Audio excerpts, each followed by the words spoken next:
네, 다음 달 출범하는 새 정부의 초대 국무총리에 한덕수 전 총리가 내정됐습니다. 3고 초려 끝에 설득했다고 전해지고 있는데요. 이에 민주당은 어느 정부에서 일했느냐는 전혀 고려사항이 아니라면서 세세한 검증 의지를 드러냈습니다. 네, 관련한 정치권 소식 두 분과 함께 짚어보겠습니다. 예. 이상일 전 국민의힘 의원 그리고 배종호 세한대 교수 나오셨습니다. 네, 안녕하세요. 예. 자, 지금 말씀드린 대로 윤석열 당선인이 오늘 오후 한덕수 전 총리를 새 정부 초대 국무총리 후보자로 발표할 것으로 예상이 되고 있는데요. 경제 외에도 외교까지 포괄한 경력이 있기 때문에 아무래도 경제 위기에 대처할 적임자다 이렇게 고심 끝에 좀 평가를 받았고 결정한 것으로 전해지고 있습니다. 일단 한 전 총리의 어떤 총리로 낙점을 할 것으로 보이는 이 상황이 국회 동의를 좀 얻기 쉬운 그런 부분도 좀 고려했을까요? 어떻게 좀 보셨습니까? 일단 국회 동의를 비롯한 이제 야당이 될 민주당과의 이 협치까지도 고려를 당선인이 하신 것 같고 예. 어젯밤에 윤석열 당선인이 이제 한덕수 전 이제 총리 또 총리가 되시겠지만 네네네. 그분과 만나서 3시간 이상 뭐 샌드위치를 들며 이야기를 많이 나눴는데 예. 그런 이야기를 하면서 이 야당과의 협치도 당선인이 강조를 했다고 들었습니다. 그리고 한덕수 전 총리는 이 장관에게 차관을 지명할 수 있는 권한을 준다면 장관들이 좀 더 책임감을 가지고 일을 할 것이라는 이런 건의도 했다고 해요. 예. 윤석열 당선인이 청와대 비서실의 기능은 좀 줄이고 현 문재인 정부는 청와대 정부라는 말까지 들었지 않습니까? 네. 그 비서실의 권한과 역할이 굉장히 컸는데 당선인은 내각 중심으로 이제 가겠다 이런 이야기를 많이 하셨거든요. 네. 그리고 청와대 비서실은 이제 청와대란 말도 없어지겠지만 어찌됐든 대통령 비서실은 국가의 어젠다를 발굴하고 조정하고 관리하는 이런 쪽에 좀 더 치우치겠다는 생각을 하신 것 같고요. 예. 한덕수 지금 총리 이제 내정자라고 표현해도 좋을 것 같은데 네, 내정자. 오후에 당선인 발표 때 아마 같이 서서 기자들의 질문에 또 답변할 걸로 알고 있는데 네. 이분은 이제 전주 출신이에요. 호남 예. 출신이기 때문에 또 국민통합형 총리가 될 수 있고 경제기획원에서 일을 시작을 해서 상공부의 미주통상과장을 하고 또 김대중 정부에서는 초대 통상교섭본부장을 했고요. 노무현 정부 때 경제부총리, 총리, 그다음 이명박 정부 때 주미대사를 하셨습니다. 제가 중앙일보 워싱턴 특파원 시절에 예. 주미대사를 하셨기 때문에 네. 저도 뭐 굉장히 친분이 있고 그 이후에 무역협회장도 지내시고 예. 굉장히 합리적인 성품의 온화한 성품입니다. 그래서 일을 원만하게 잘 처리해 나가시고 또 경륜과 경험이 많기 때문에 굉장히 총리로서 저는 적임자라고 생각을 합니다. 그래서 예. 윤석열 당선인도 아마 그런 점을 고려를 해서 총리로 지명을 하시는 것 같은데요. 아마 야당은 현재 야당이 될 민주당이 꼼꼼히 검증을 하겠다고 하지만 예. 이미 이제 인사청문도 뭐 과거에 총리할 때 그런 관문도 통과하신 경력이 있고 아마 특별한 문제가 없을 걸로 저는 생각을 합니다. 예. 말씀하신 대로 지금 뭐 보수 정부뿐 아니라 진보 정부에서도 관료를 지낸 경험이 있고 또 경제, 외교, 안보 분야에서 또 경험이 많다 보니까 또 게다가 또 전북 전주 출신이라서 이게 국회 인준을 좀 무난하게 넘어갈 것이다 이런 전망이 나오지만 지금 민주당에서는 좀 엄격한 인사청문회를 준비하겠다 이런 입장이거든요. 그렇습니다. 이제 국회 통과 문제는 인물 문제하고 정치 지형 두 가지 문제를 좀 봐야 될 것 같아요. 네. 인물 면에서 보면은 국회 통과가 상당히 좀 무난하게 진행될 가능성이 높다고 봅니다. 네.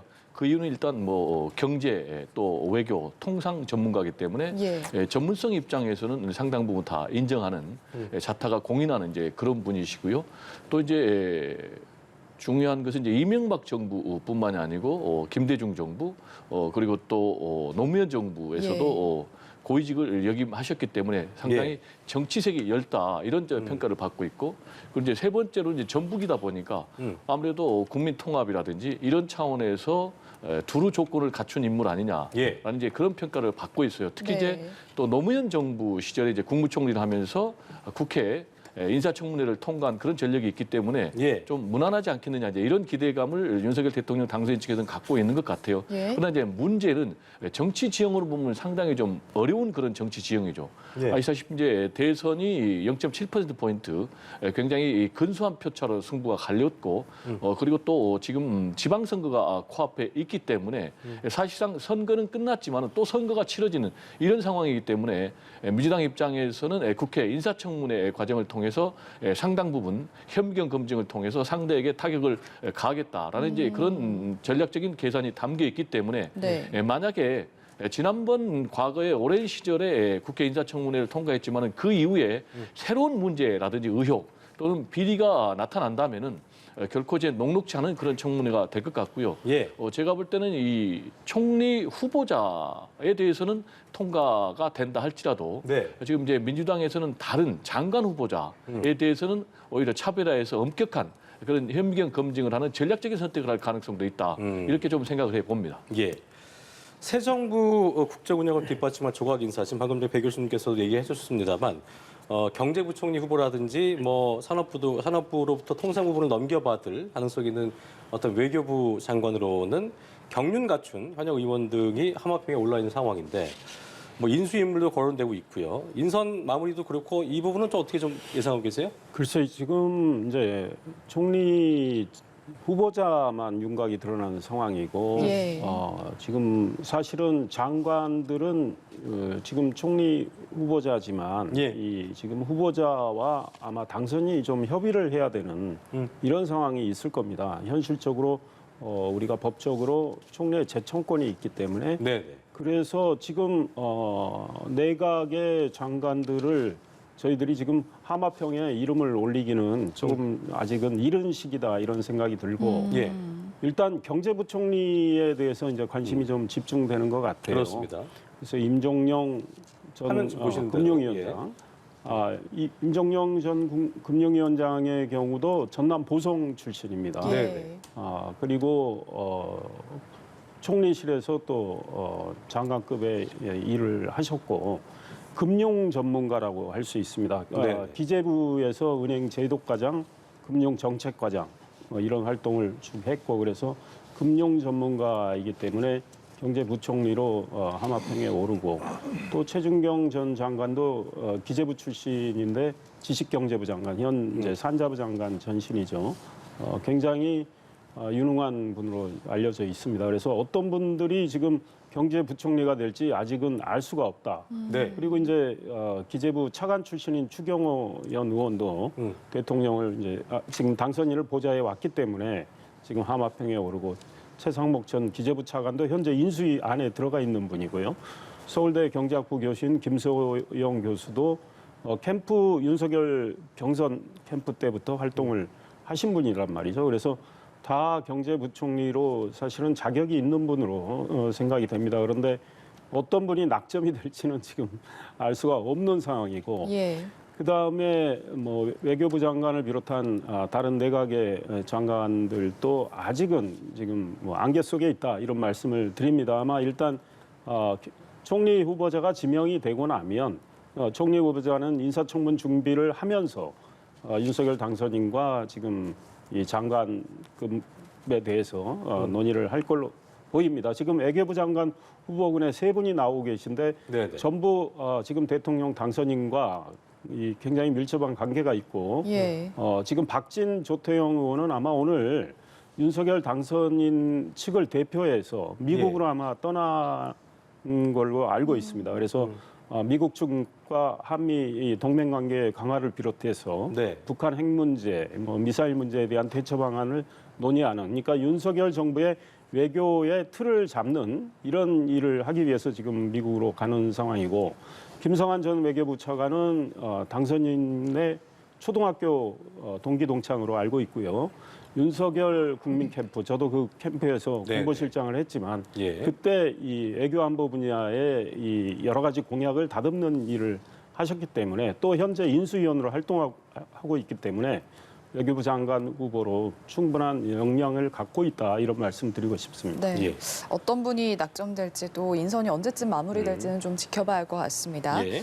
자, 윤석열 대통령 당선인이 오늘 오전에 제주 4.3 희생자 추념식에 참석했는데 앞서 이제 대선 후보 시절에 이제 제주를 방문했을 때 이제 당선인 신분으로 다시 오겠다, 당선인이 되면 다시 재방문하겠다 이 약속을 지켰다는 걸 지금 좀 강조를 하고 있는 것 같고 또 보수 정당 출신의 대통령이나 당선인이 또 이 제주 4.3 희생자 추념식에 참석하는 건 이번이 처음이거든요. 어떤 의미가 있을까요? 저는 굉장히 긍정적인 의미가 담겨 있다고 봅니다. 예. 두 가지인데요. 하나는 일단 약속을 지켰다는 것에 대해서 높이 평가를 하고요. 네. 그리고 이게 좌우익이 해방 정국 이후에 대결하는 그런 상황에서 벌어진 비극이거든요. 예. 무고한 양민들을 집단으로 학살한 일종의 뭐 국가 범죄라고 할 수 있는 상황인데 그러다 보니까 지금까지 진보 정부에서 상당히 이 부분에 대해서 적극적인 그런 태도를 보였는데 보수 대통령들은 상당히 좀 소극적이었어요. 그럼에도 불구하고 윤석열 대통령 당선인이 후보 시절에 합당한 보상을 약속하고 또 다시 당선되면은 방문하겠다. 그리고 합당한 보상을 위해서 최대한 노력하겠다라는 이제 그런 약속을 지켰다는 측면에서 이제 저는 굉장히 다행이다 이렇게 생각을 합니다. 예. 그런데 이제 이 제주 4.3에 대한 한이 제대로 풀렸느냐라는 것과 관련해서는 아직도 좀 현재 진행형이다. 그런 좀 안타까운 말씀을 좀 드리고 싶어요. 예. 계속해서 그동안 이제 우리 정부에서 외면하다가 김대중 정부에서 최초로 이 4.3 특별법이 제정이 됐고 그런데 노무현 전 대통령이 국가 원수로서는 처음으로 정식으로 이 부분에 대해서 사과를 했습니다. 그리고 진상 보고서를 또 내놨고요. 예. 그리고 이제 문재인 정부에서 이제 4.3 이 특별법을 또 전면 개정을 하는 그런 일이 있었고 또 문재인 대통령이 현직 대통령으로서 3번이나 이 제주 4.3 추념식에 참석을 했습니다. 그럼에도 불구하고 아직도 유해 발굴이 좀 계속되고 있고 예. 지금 뭐 희생자에 대한 합당한 보상이 제대로 이루어지지 않다고 합니다. 따라서 이 문제가 아직도 미완의 그런 한으로 남아있기 때문에 예. 윤석열 대통령 당선이 지금 보여진 의지를 그대로 실천해서 합당한 보상, 그래서 유족들의 한이 완전히 좀 풀릴 수 있도록 그래서 윤석열 대통령 당선이 강조한 것처럼 평화와 국민 통합의 그런 나라로 가는 그런 길이 됐으면 좋겠습니다. 네.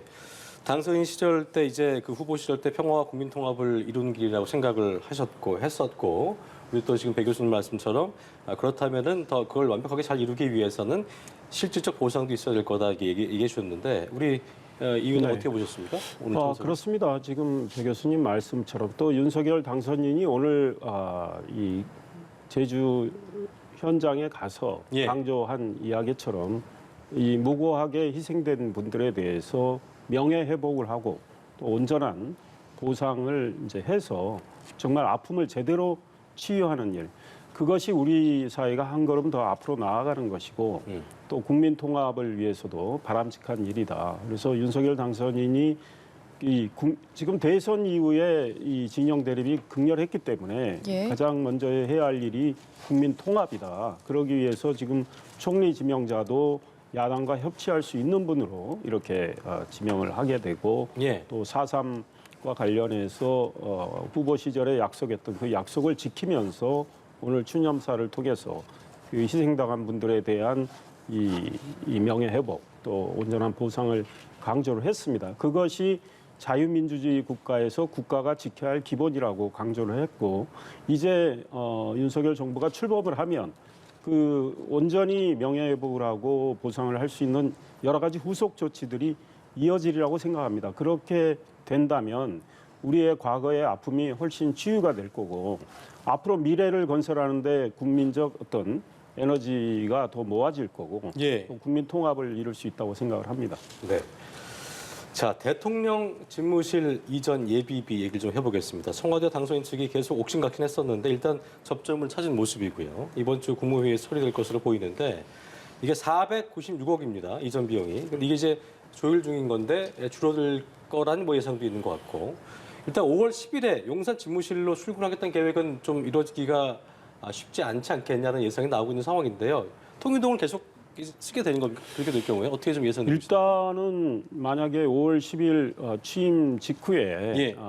새롭게 이제 국방부 청사 네. 대통령 이제 실로 바뀌게 되겠지만 그쪽으로 들어가기 어렵다면 현재 당선인의 생각은 통이동에서 잠시나마 직무를 보겠다는 건데요.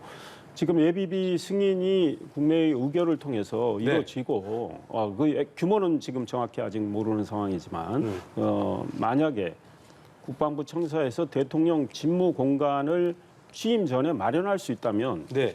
또 취임 바로 끝내고 바로 새로운 집무실에서 일을 할 수도 있겠다. 그래서 이건 좀 더 지켜봐야 되겠다 생각이 들고 뭐 시간은 뭐 촉박하지만 예비비 승인이 다음 주 화요일쯤 이루어지게 된다면 이제 돌아오는 화요일이죠. 예, 예. 이루어지게 된다면 이틀 뒤니까 글쎄요 작업을 좀 서두르면 새로운 이전된 대통령 집무실에서 일을 할 수도 있지 않을까 이런 생각을 해보는데 그거는 뭐 지금은 어떻게 될지 좀 지켜봐야 되는 상황이라고 봅니다. 예. 국방부에서는 이제 2달 정도를 예상을 했거든요. 근데 지금 현실적으로 지금 4월인데 5월 10일까지 용산 집무실 출근하겠다는 계획이 이루어질 수 있을까요? 뭐 여러 가지 종합적으로 계산해 보면은 물리적으로 5월 10일 날 윤석열 대통령 당선인이 용산 대통령 집무실에서 근무를 시작하는 것은 현실적으로 좀 불가능해 보입니다. 어렵다. 말씀하신 대로 뭐 국방부 이전과 관련해서도 2달이 걸린다는 것 아니겠습니까? 예. 하루 24시간 매일 이사에 집중해도 20일이 걸린다는 것 아니겠습니까? 그리고 이제 국방부만 옮기는 게 아니고 또 합참도 연쇄적으로 움직여야 되기 때문에 물리적으로 좀 불가능하고 특히 이제 청와대 같은 경우도 5월 10일 날 개방한다는데 지금 문재인 대통령 같은 경우는 5월 9일 자정까지 한치의 흔들림 없이 대통령으로서 또 국군 통수권자로서의 의무와 책임을 다하겠다라는 것이기 때문에 그것도 현실적으로 좀 어렵고요. 따라서 지금 이제 문재인 대통령께서 강조한 것이 안보 공백이 절대 있어서는 안 된다. 따라서 안보 공백이 없는 조건을 전제로 해서 지금 예비비 협조를 하겠다는 것 아니겠습니까? 예. 그래서 당초에 이제 496억 원을 요청을 했는데 지금 전망하기는 뭐 한 100억에서 내지는 한 300억 정도 일부 예비비가 승인이 날 것이다. 그럼 이제 언제 승인이 날 것이냐? 뭐 빠르면 5일 또는 뭐 6, 7일 정도에는 이제 국무회의에 안건을 상정해서 국무회의 의결이 되면 이제 문재인 대통령이 승인해서 이제 집행할 것 같은데요. 예.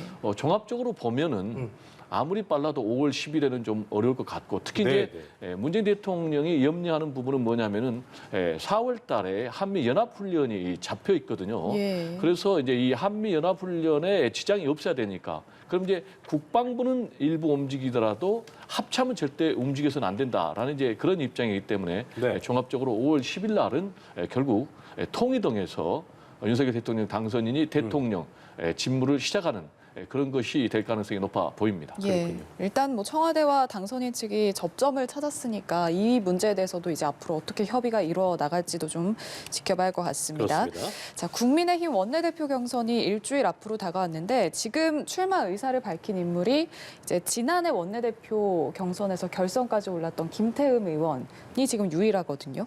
일단 뭐 지금 당선인 측 뭐 윤핵관, 뭐 최측근이다 이렇게 불리고 있는 권성동 의원도 하마평에 오르고 있는데 어떻게 예상해 볼 수 있을까요? 네, 권성동 의원 우리 국민들이 이제 다 아시리라고 생각을 하고 윤석열 당선인의 대선 승리에 정말 1등 공신이죠. 예.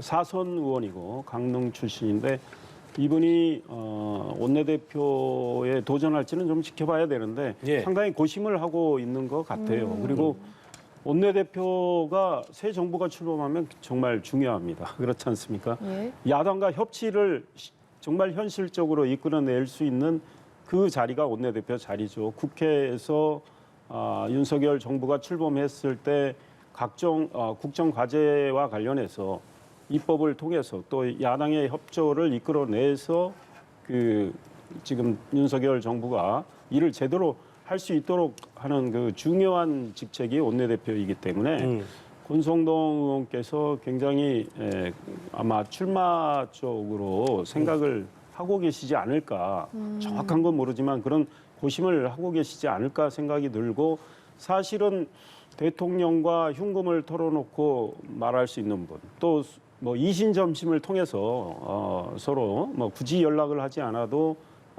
지금 윤석열 정부의 성공을 위해서 국회에서 일을 할 수 있는 분으로 꼽히는 건 사실이다. 예. 이런 생각이 들고 삼선의 김태흠 의원 충청 출신인데 이분 역시 굉장히 추진력이 강한 분이고 또 이 사실은 국민의힘 내에서 여러 가지 할 말도 하는 그런 의원입니다. 그래서 이분도 원래 원내대표 도전의 꿈을 계속 갖고 왔고 예. 지난해 실패를 했지만 다시 도전하는 양상이기 때문에 사실은 상당한 득표력이 있을 걸로 보이는데 예. 경쟁을 할지 아니면 합의를 해서 그러니까요. 소위 이렇게 네. 한 분으로 정리해서 갈지는 좀 지켜봐야 되겠다 이런 생각이 듭니다. 배 교수님 보실 때 권성동 의원의 고심 이건 어떤 의미라고 좀 봐야겠습니까? 뭐 고심은 하겠지만 결국은 제가 볼 때는 출사표를 던질 가능성이 던진다? 굉장히 높다. 예. 그 이유는 이제 두 가지인데요. 하나는 이제 새 정부 출범 초기고 예. 극단적인 요소 야대이기 때문에 대통령 당선인 입장에서는 믿을 수 있는 사람이 원내 사령탑을 맡아야 되는 거예요. 예. 그리고 또 하나는 이제 극단적인 요소 야대이기 때문에 예. 돌파력이 좀 있어야 되거든요. 그런 측면에서는 김태흠 의원도 굉장히 훌륭하지만은 네. 역시 이제 대통령 당선인 입장에서는 예. 믿을 수 있는 윤핵관 중에 핵심인 이 권성동 의원을 제가 볼 때는 당 원내 사령탑으로 선택할 수밖에 없는 그런 상황이 아닌가 이렇게 생각이 되고요.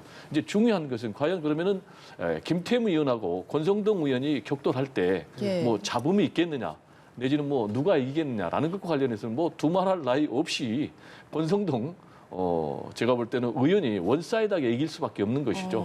왜냐하면 지금 대한민국 대통령 중심제 그것도 뭐 제왕적 대통령의 권한을 갖고 있는 그런 나라 아니겠습니까? 따라서 대통령과 누가 가깝냐, 누가 대통령의 복심이고 실세냐라는 부분과 관련해서는 뭐 국민의힘 의원들이 뭐 알아서 움직일 수밖에 없는 이제 그런 상황 아니겠습니까? 그리고 이제 새 정부 출범 초기이기 때문에 당청이 하나가 돼서 나갈 수밖에 없는 그런 상황이에요. 예. 윤석열 이제 대통령 당선인 입장에서도 당이 힘있게 뒷받침해주지 않는다면은 이 극단적 여소 야대 상황을 돌파할 수가 없는 거예요. 아시겠지만 이제 박근혜 전 대통령이 국정농단 때문에 본인이 결국 탄핵되고 사법처벌이 됐지만은 예. 그 탄핵의 과정을 보면은 역시 당 내부에 분열이 있었기 때문에 탄핵까지 갔거든요. 예. 따라서 윤석열 대통령 당선인 입장에서는 결국 가장 믿을 수 있는 권성동 의원을 선택하지 않을까 이렇게 생각이 됩니다. 네. 배 교수님의 예상을 좀 동의하십니까? 예, 저도 뭐 국회의원 활동을 했지만 아마 의원들께서 이거는 판단하는 문제거든요. 그리고 경선을 하게 되면 제일 어려운 경선이 원내대표 경선이라 이런 말씀을 합니다. 예. 의원 숫자는 뭐 100여 명, 뭐 민주당은 지금 172명이나 되지만 네네. 지금 이제 국민의힘은 이제 113명 정도 되는데 의원들 그 숫자 마음을 잡기가 의외로 쉽지 않다. 그런데 배 교수님 말씀대로 우리 의원들이 윤석열 정부 성공이라는 것을 아마 가장 중요한 잣대로 생각할 것 같고 예. 그 여야 협치를 좀 힘있게 끌어낼 수 있고 이렇게 이 추진력 두 분이 다 강하지만 그래도 당선인과의 이 이신점심 이 거리 차원에서는 권성동 의원이 상대적으로 앞선 상황이기 때문에 만약에 권성동 의원이 출사표를 던지신다면 승리할 가능성은 저는 높다고 생각합니다. 예, 알겠습니다. 자, 6일 지방선거 얘기를 좀 해보겠습니다. 두 달 앞으로 다가왔는데요. 미니 대선이라 불릴 만큼 치열한 격전지들이 주목을 받고 있는 상황인데 특히 판이 커진 경기지사 선거도 그렇고 서울시장도 그렇고 대구시장 이 정도가 좀 이제 좀 더 주목받고 있는 것 같은데 배 교수님 보실 때 난 여길 진짜 주목해서 본다. 어디가 있을까요? 뭐 한 군데만 꼽으라면 당연히 이제 미니 대선이라고 평가받고 있는 경기도 예. 선거전을 꼽을 수밖에 없는 것이죠. 예. 뭐 아시겠지만 이제 김동연 새로운 물결 대표가 지금 이미 출사표를 던졌고 네네. 그리고 이제 유승민 전 의원 같은 경우도 출사표를 던졌는데 예. 공통점이 첫 번째는 두 분 다 대선 주자급이라는 것 그리고 두 번째로는 두 분 다 경제통이라는 것 그리고 세 번째로는 당내 좀 결이 다르다는 것. 예. 유승민 전 의원 같은 경우는 좀 합리적 보수 아니겠습니까? 그리고 또 지금 김동연 새로운 물결 대표 같은 경우도 만약에 민주당 후보가 된다면은 네. 민주당의 색깔과 좀 다르죠. 뭐 중도 개혁 정도로 평가받고 있고 또 하나 이제 공통점을 얘기하자면은 가장 중요한 것은 두 분이 격돌하려면은 당내 경선을 통과해야 되는 거예요. 그렇죠. 근데 이제 지금 김동연 대표 같은 경우 지금 50대 50, 그러니까 권리당은 50, 그리고 또 여론조사 50이기 때문에 과연 이 불공정한 경선 룰을 가지고도 민주당이 후보가 될 수 있는지가 가장 중요한 관문이고요. 그리고 유승민 전 의원 같은 경우도 일반적으로 대선 주자급이 나가야 되니까 유승민 전 의원이 가장 유력하다. 이렇게 지금 평가를 받고 있지만은 예. 만약에 지금 인수위 대변인으로 활동하고 있는 김은혜 의원 같은 경우가 도전장을 던진다면은 좀 상당히 좀 승부를 예측하기 좀 어렵다. 따라서 일단 두 분의 격돌이 성사가 되려면은 예. 두 분 다 각각 소속한 당의 후보가 돼야 된다라는 얘기를 좀 말씀을 드리고 싶습니다. 예.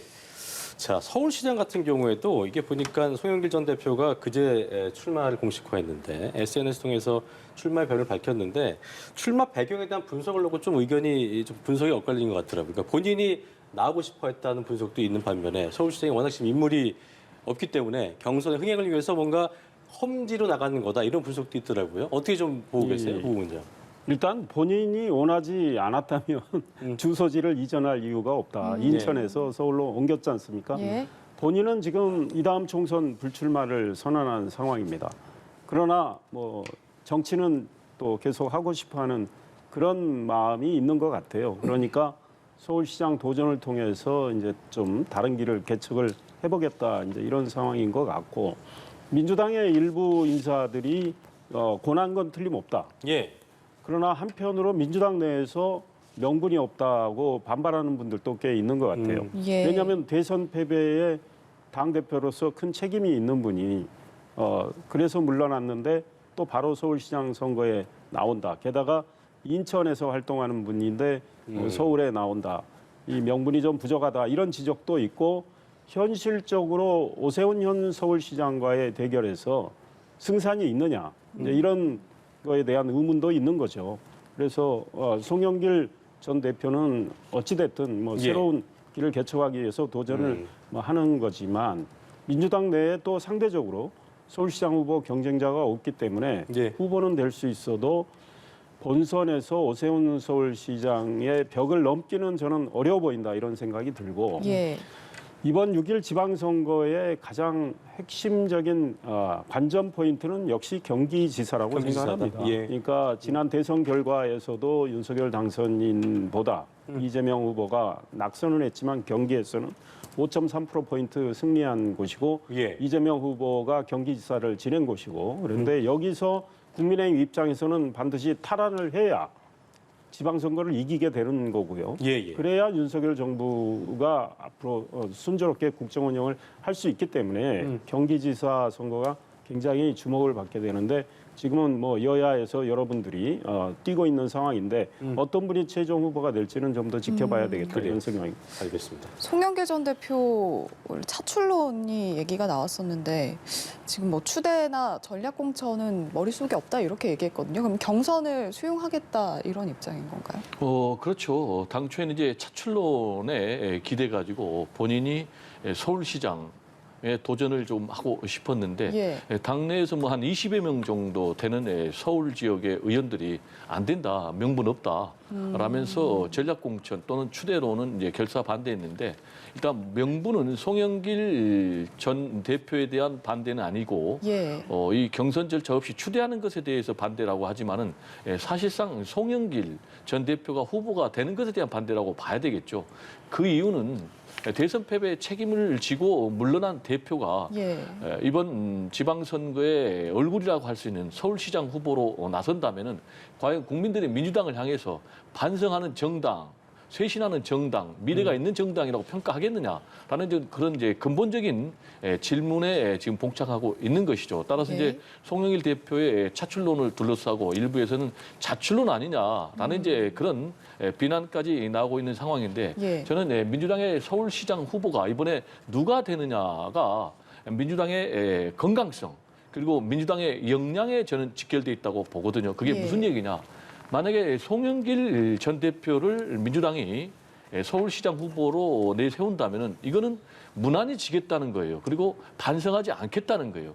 사실 뭐 대선을 잘 싸웠다 졌지만은 이런 평가도 있지만은 촛불 정권으로 탄생한 정권을 5년 만에 내렸다는 그런 뼈아픈 반성이 분명히 있어야 되고요. 예. 그렇다면은 저는 이런 계기를 통해서 새로운 인물을 발굴해내느냐 못했느냐 이런 부분이 민주당의 건강성 그리고 미래를 자원한 문제이기 때문에 예. 민주당의 총력을 기울여서 새로운 뉴 페이스를 발굴해내야 된다라는 얘기를 좀 강조하고 싶습니다. 알겠습니다. 자, 여기까지 듣도록 하겠습니다. 네. 정치권 소식 이상일 전 국민의힘 의원 그리고 배종호 세한대 교수와 함께했습니다. 두 분 말씀 고맙습니다. 고맙습니다. 감사합니다.